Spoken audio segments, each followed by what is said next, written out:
All right, and we are live. Welcome back po sa Gurong Pinoy. No, welcome back to our YouTube channel, and you might also be watching us through our Facebook page. We are Gurong Pinoy. We are a review center for the licensure examination for teachers. But of course, tonight our topic is the career service examination. This is the orientation and also the pre-test for your career service examination. So we go straight to our task tonight, no? So before we start with what the things that you should be bringing in on the day of your examination, how are you going to prepare for this exam, let's take a look at what exactly your career service examination is, for us to prepare carefully and for us to really try to understand how to pass this exam. Let's take a look at what career service examination is. Okay, now your CSE, also known as your civil service exam, or also sometimes called the career service examination, measures an individual's preparedness to enter government service. So usually this is a type of test, this is a type of exam that is taken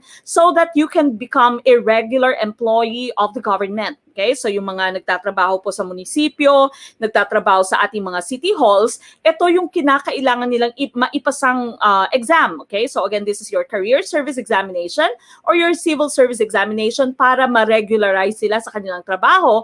And of course, so that they can sometimes, this is also a way for them to increase their salary. No?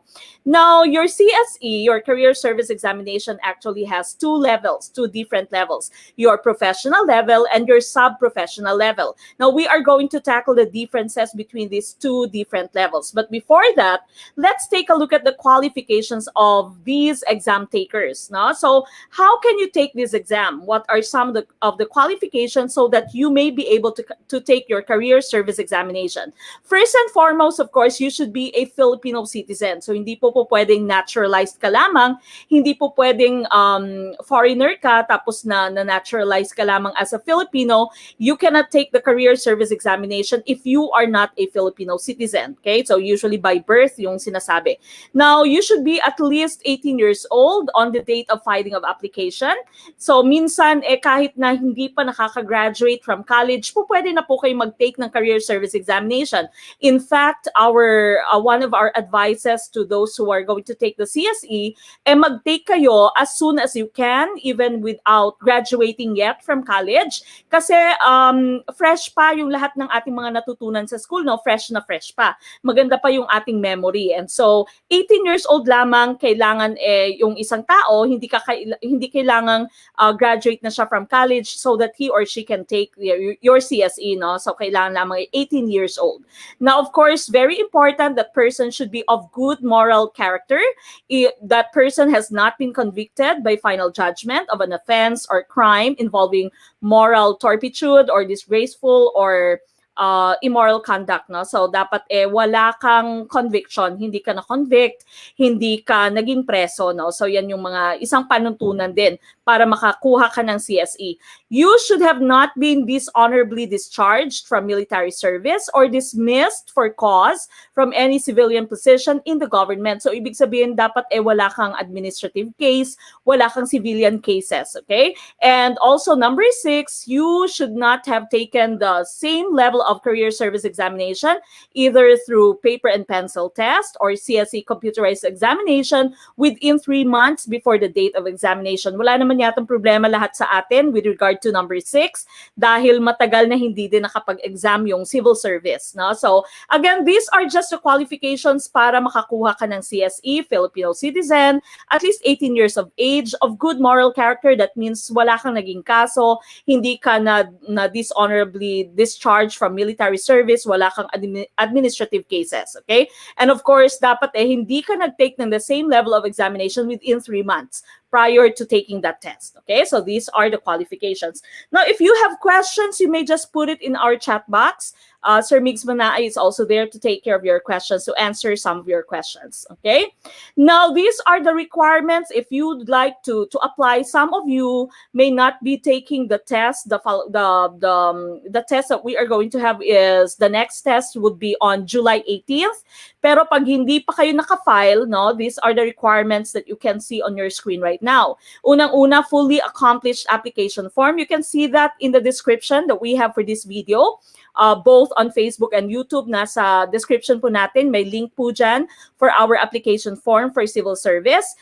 Your 4 pieces of identical ID pictures with specification, may specifications po yan, hindi ko na-include dito. But I also have the instructions for your CSE included dyan po sa details, sa information o sa description ng ating video. So tingnan nyo lamang po yung description mamaya. You also need your original and photocopy of any of the following list of accepted IDs. You have your driver's license, PRC license, GSIS, etc. No? So lahat yan, you can see on the screen right now. Okay? If you have any questions, again, you may just send us a message to our Facebook page. If you still have some questions with regard to how you can apply, what are the requirements, just send us a message. And again, naka-include din po sa description ng video na to yung inyong application form and of course the instructions on how to apply for your career service examination. Okay, so these are the different requirements that you can have. Now, these are the differences between your prof level and your sub-prof level. Now, very important for you to note, in the licensure exam for teachers, the passing score is just 75%. General weighted average mo should be just 75%. In your career service examination, it's not 75%, but 80%. Okay, so mas mataas po yung passing percentage, no, yung passing score na hinahanap sa ating CSE. It should be 80%, at least 80%. Now, what's the difference between your prof and sub-prof? Basically, some of the parts of the exams are the same. Okay, so nandyan yung numerical ability, basic operations, and word problems. Just like your LEP, hindi po allowed yung calculator sa ating civil service. So, kailangan marunong kayo mag-solve ng ating mga math problems. No? Yung verbal ability, nandyan din po, both in English and also Filipino. You have grammar and correct usage. There's vocabulary, paragraph organization, reading comprehension. Okay? Ito po yung mga parte ng inyong prof and sub-prof. Nandyan po sila in both prof and sub-prof. Philippine Constitution, napaka-importanting alam nyo yung nilalaman ng ating Constitution. Your RA 6713, this is the Code of Conduct and Ethical Standards for Public Officials and Employees. You also have your peace and human rights issues and concepts and environment management and protection. Okay? So these topics that we have on the first part of our table, this can be found in both the prof level and the sub-prof level. Now, ano naman pagkakaiba, no? Ano naman yung makikita mo sa prof level lamang, pero wala sa sub-prof? Ano yung nakikita mo sa sub-prof, pero wala sa prof, no?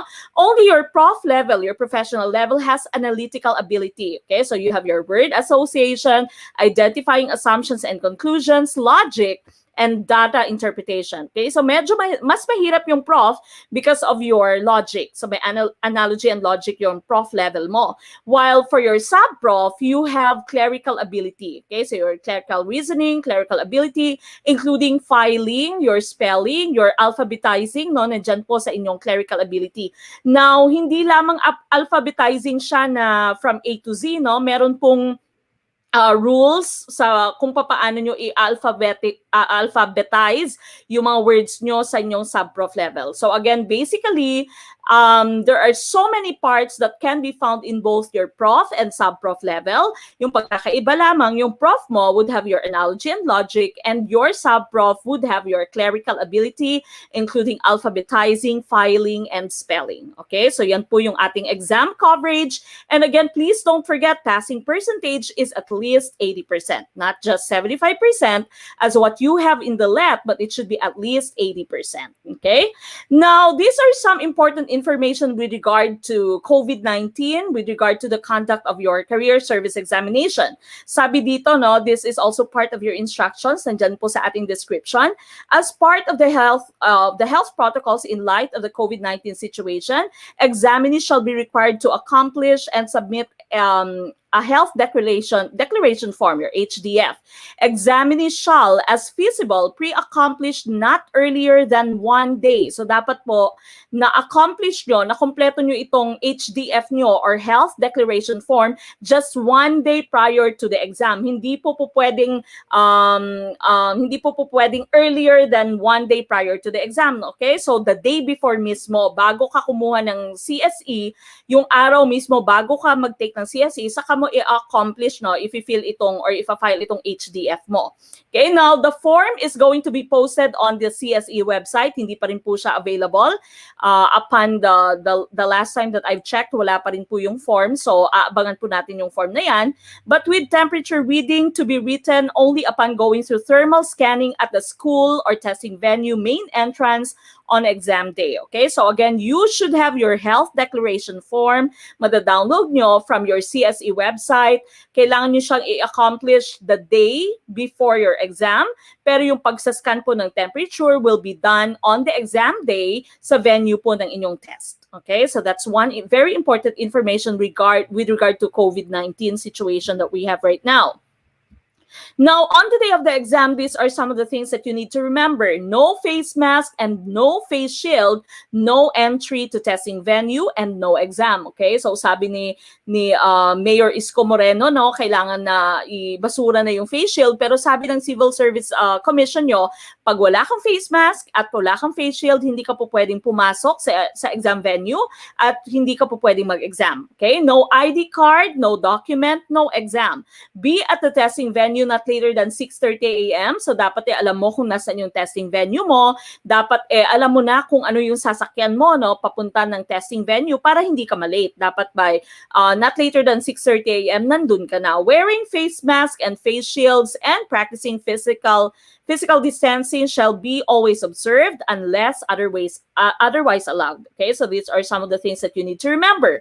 Wear proper attire on examination day. So dapat is preferably plain white shirt or tops. Okay, sleeveless shirt, blouse, short pants, tokong pants, ripped jeans, and slippers are not allowed. Okay, so hindi po pwedeng sleeveless. Preferably sana merong collar. Okay, so may collar sana yung inyong shirt, no? Long hair for both male and female must be tied in ponytail. So dapat hindi nakalugay ang inyong buhok. Dapat po ay nakatali siya, no? Bringing of cellular phones and any other gadgets including smartphones, watches and pens, eyeglasses with built-in camera, calculators, wristwatches with calculator, books, and other forms of printed materials are not allowed, okay? And the examinee seat is not allowed. In this regard, prior to occupying the assigned seat, examinees shall be required to deposit said items and all other personal belongings in the designated area. Also, examinees are encouraged to use transparent bags. So, yung ina-encourage namin ay magdala po kayo ng plastic envelope, no? Yung plastic envelope natin transparent, ilagay nyo po doon yung lahat yung kakailanganin nyo. Pag merong cellphone, merong smartwatches, ibigay nyo po sa inyong proctor. Okay? So, wag na po kayong magdala ng inyong mga review materials. Bawal pong magdala ng inyong review materials. Okay? So, these are some of the things that you need to remember on the day of your exam. Another thing, use of any aid in answering the test, such as calculators, books, dictionaries, other printed materials, watch, calculators, these are not allowed. We've already mentioned that. Bringing of test booklet outside of the testing room or venue is strictly prohibited. The examination can be canceled. So, dapat po hindi nyo dinadala yung inyong test booklet outside. Pag nag-restroom po kayo, you have to ask permission from your proctor. And of course, usually yung proctor would escort you to the restroom at dapat hindi nyo dala-dala yung inyong testing booklet. Okay? So, that's on the day of the exam. These are some of the things that you need to remember. Now, what should you bring on that day? No? So, ID card. Remember, yung ID card nyo was one of the requirements for your application. So, kung ano po yung ID card na reset nyo, that should be the same ID card that you should have. You should bring with you on the day of the exam. Okay? So, they would be checking whether it's really you who's taking the exam. So, dapat whatever ID card you've used upon application, ganun din yung ID card na dala nyo. Dapat meron siyang picture, meron siyang signature, no? At hindi siya expired. Napaka-importante, hindi po siya expired. Now, bring your black ball pens.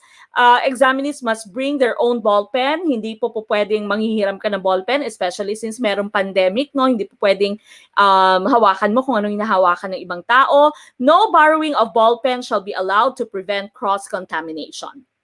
Okay, original of birth certificate issued by PSA or the local civil registry only if ID card has no date of birth. So, pag ang inyong ID po ay walang date of birth, kailangan nyo pong dalhin yung inyong PSA na birth certificate or local civil registry, no? Pero yung pinaka-importante, PSA na lamang po yung inyong dalhin kasi nga minsan mas preferred nila yung PSA. Yung HDF nyo, we've just talked about your health declaration form. Dapat dala-dala nyo. Personal alcohol hand sanitizers, it should not be more than 100 ml in size. You may bring water, you may bring your beverage, pero hindi po alcoholic beverage, and they should be placed in clear, transparent container. Okay? So yung candies nyo, biscuits po pwede pong magdala, pero of course, they might be subject to your room examiner's inspection. So dapat po naka-transparent sila, no? Nasa transparent silang container. Okay? So these are some of the things that you can bring on the day of your exam. Okay? Now, again, as we have mentioned, our e-course for civil service is going to be fully online. So right here, I have the instructions on how you can access the review materials that we have. If you were enrolled, pag hindi pa po kayo nakaka-enroll, no, pwede pa po kayong humabol, mag-send po kayo ng message sa ating Facebook page kung paano po kayo mag-enroll. Our enrollment is only 1,000 pesos for the first 50 enrollees. We already have some students who are enrolled. And so pag naka-enroll na po kayo, I've already sent you the link to our review materials. Again, this is fully online.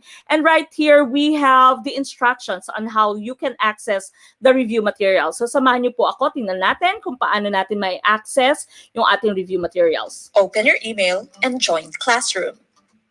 Once the class code shows, just click Continue. Make an account by putting your full name, email address, and password. Then click Join Now. On the next screen, click Explore My Dashboard. The dashboard will show you the different assignments assigned by your teacher. Just click View All Assignments and this will take you to the different activities. Select an activity to complete and you will be taken to a video. Click Start Assignment. Pay attention and listen carefully as you watch the video. You may also go to the bottom of the screen to click the CC button where you can see all the captions of the video, or you can even click to enlarge the video. You may rewatch the video or take the quiz once done. Answer the quiz and click the next button to go to the next question. Once you're done answering all the questions, the test will be graded. You may choose to retake the quiz or to view all other assignments. There is also a worksheet at the bottom of the screen that you can freely print or maybe just save in your computers. Once you've completed the work, you'll be notified that you've completed all your assignments. Remember to monitor your progress and always check your email for future work. Thank you and happy learning, mga kaguro! Okay, so there you have it. You have just seen how you can access the review materials. So again, if you were already enrolled, I have just invited you to your review materials now. So gawin nyo lamang po kung ano yung nasa instructions natin. You will be guided through your video lessons. And of course, after the video lessons, you can answer the worksheet. Meron pong quiz dyan po. Pwede nyo pong ulitin yung quiz hanggang sa ma-master nyo po kung ano yung concept na tinuturo ng ating video. And you also have the worksheet at the bottom. So pwede nyo din po siyang i-print at pwede nyo din po siyang i-compile, no, lahat ng worksheets na meron tayo. Now, I already have a lot of materials in our e-course, but those materials are going to be accessed by tomorrow. So, June 7 pa po, maa-access lahat ng materials na meron tayo dyan. No? So, June 7, you are going to find, those of you who are already enrolled, you will see the different activities that you have assigned to you from June 7th. Again, our review period is from June 7th until July 17th. So lahat po ng mga materials ma-access nyo through our study.com na yung ating e-course. So pwede nyo po siyang ulit-ulitin. Marami pong activities dyan for math, maraming activities for English. Okay, you can do it at your own pace, at your own time. But of course, please be motivated enough na meron po kayong ginagawa every day, no? Marami pong activities na ka-assign sa inyo daily. Hindi Hindi po kailangang ubusin nyo siya in just one day. Po pwede pong staggered. But of course, please try to make sure that you are doing at least 1 or 2 every day. Okay? Because of course, you only have until July 17th to prepare for your CSE. Your test is going to be on July 18th for those of you who've already filed. Okay? So you can find that on study.com. If you were enrolled again, please do check your email. I've already sent you your invitation for your review materials. Okay, so if you have any questions, you can just put it in our chat box. All right. Now that ends tonight's civil service examination, career service examination orientation. And again, I will be giving you the link to your pretest. You can find that on our Gurong Pinoy's Facebook page. Lahat po kayo, enrolled or not, would be able to access that pretest. Our pretest would have 60 items. So meron po tayong 60 items dyan. These are just the items that you might find in your career service examination para po magkaroon kayo ng idea kung ano yung mga klase ng tanong na po pwede nyo makita sa inyong CSE, no, sa inyong exam. Okay, so again, right after this, I will be giving you the link. I will be posting on Gurong Pinoy's Facebook page the link to your career service examination pretest. That's 60 items that you need to complete. And of course, that is going to give you a hint whether you already have the skills, whether you already have the knowledge to make it and to pass your career service examination. If you are still not enrolled, please go ahead and enroll. Just send us a message to our Facebook page. All right? So this has been Coach Mek of Gurong Pinoy. And again, I'm always telling you this. I still believe, maliit man na butil na mga kaalaman, ang dulo nito ay malaking kaginawaan. Magkita-kita po tayo sa ating Facebook page, no? Ipopost ko po yung inyong pretest. And of course, I'm coming back tomorrow for your LET, no? Sa ating LET na professional education. Good night! Bye!